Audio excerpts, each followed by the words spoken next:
is we know that there is a huge first mover advantage in negotiation. You put the first proposal out on the table, you are much more likely to end that conversation with something that is closer to your desired endpoint than if you're the second mover.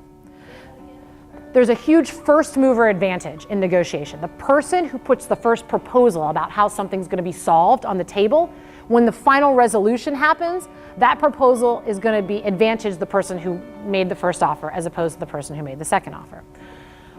Now, that's a finding that works for everything, okay? It works for houses and cars and salaries, but it works for anything else too. It works for your schedule. So one of the things I started to observe, okay, I get a million email requests, and I am one of these people who is, my entire life mission is to work toward inbox zero, okay? That is just, it drives every waking moment I have, okay? So I just want them out of there as fast as possible. And so you get an email from somebody that says, hey, can you do this? Or can we meet about this, okay? Especially things that in my world are discretionary. We can meet, but we can meet sooner, we can meet later, okay? And what do I do? Sure, when do you want to meet?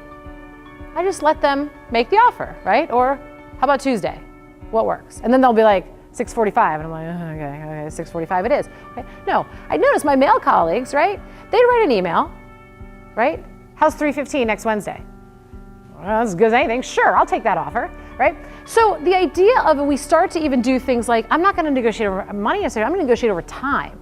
I'm going to be able to do things the way I want to do them when I want to do them. Well, I could go around telling people, hey, like I don't want to work these hours, I don't want to work these hours, or I could just start sending a whole bunch of emails that only put things in the hours that I feel like being present for people, and voila. So I noticed that his schedule was so efficient and my schedule was all over the place. I'm driving here because I have a meeting, and I'm driving here because I'm having a meeting. And he was like, I don't do that. I just say, want to meet at this time?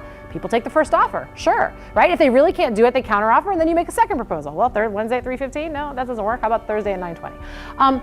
So thinking about moving first, but moving first doesn't necessarily mean in a financial transaction. It says put the proposal out there before you're ever to say no to somebody else's proposal, is get ahead of those things and be able to create that dialogue. On average, you'll do better. Not every first offer is accepted in any kind of negotiation, but certainly you'll do better moving first than moving second. The key here, again, the key about the art is, I always tell you that when I teach people this, I said, now look, in a practical manner, since in conversations people take turns, only one person can put out a proposal first. So what I don't want you to take from this is to run into some conversation, tripping over yourself, spitting out an idea before you've even sat down in the chair. I said, if someone else goes first, that's okay. That's not the end of the world, but the protection against that is for you to have thought through what is good from your vantage point before you hear their offer. So if someone says to you, even on a scheduling, like, hey, how about tomorrow, and you haven't thought about it, you're like, oh, that's fine, even though it ends up not being that convenient. If you thought, well, I was actually going to ask you to move this 2 weeks from now because I have a couple other things I need to get done, if you've thought about that before you have the conversation, you're much more prepared to counter offer with something that is still equally good for you. The thing you don't want to have happen, and the reason first offers work, is that you put out something, some proposal, the other person doesn't really know what they want or what's good for them, and they kind of get sucked toward yours as being the default, and they work backward from it, and they end up getting anchored, a little bit anchored to it.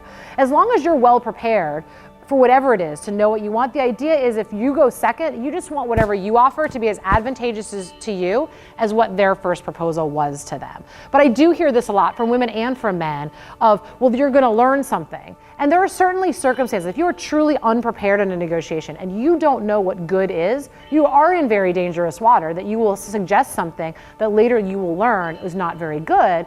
And you might choose to go second, but if the other person is prepared, they're likely going to put something out that's good for them, and that is only going to make it worse. It's only going to suck you more toward their position, not vice versa. But the basic idea is that the better we understand what we want and what's good for us, the better we are, whether we go first or second, to be able to advocate for it.